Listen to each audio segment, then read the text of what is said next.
Chief Justice Raymond Zondo says public confidence in the judiciary will decline if no successful prosecutions are made, especially around corruption.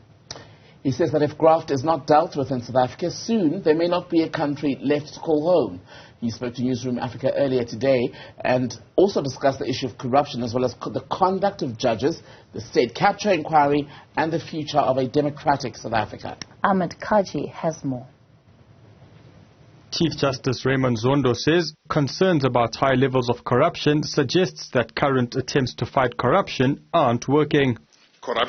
This follows his comments about the need for efficiency in the way the government and the judiciary deal with graft in the country.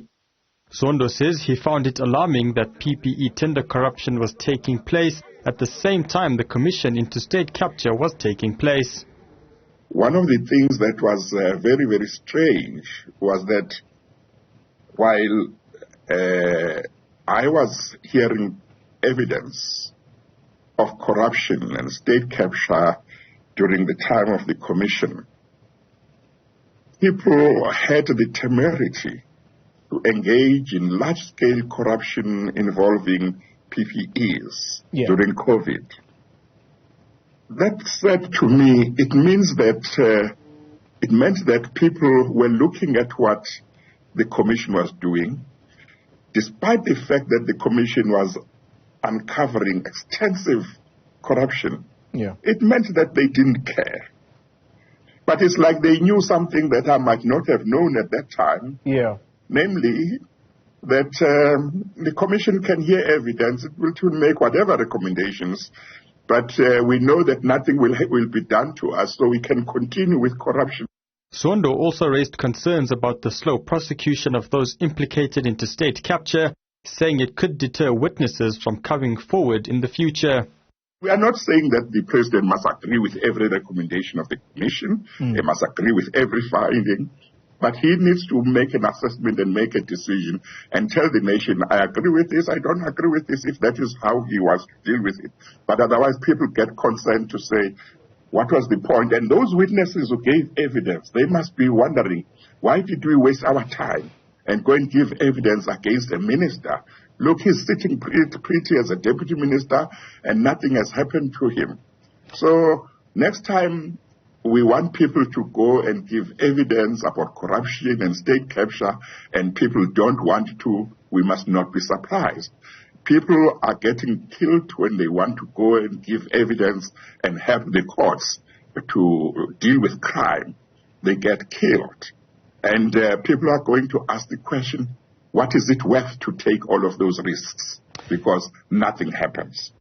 Regarding the misconduct of some judges, which has resulted in their suspension, Zondo says perspective is key. One must say, if you talk about judges, we have in South Africa roughly around 250 judges. It is quite clear that whatever challenges there may be, they relate to a very small percentage of judges.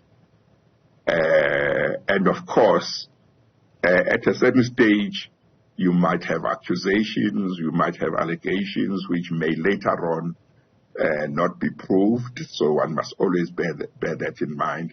But when you look at judges, it's really a very small percentage where there are serious concerns of behavior that may constitute misconduct. The Chief Justice says there needs to be reflection on what the future holds for South Africa. We've got to say, going into the next 30 years of our democracy after elections next year, what do we need to do differently the day after elections? Because we can't continue to do the same thing, because then it means these levels of corruption are not only not going to go down, they are going to get worse. So that's what prompted me. Zondo says he's spoken to judges on outstanding judgments needing to be finalized more efficiently and timeously. For Newzroom Afrika on Channel 405, I'm Ahmed Kajee.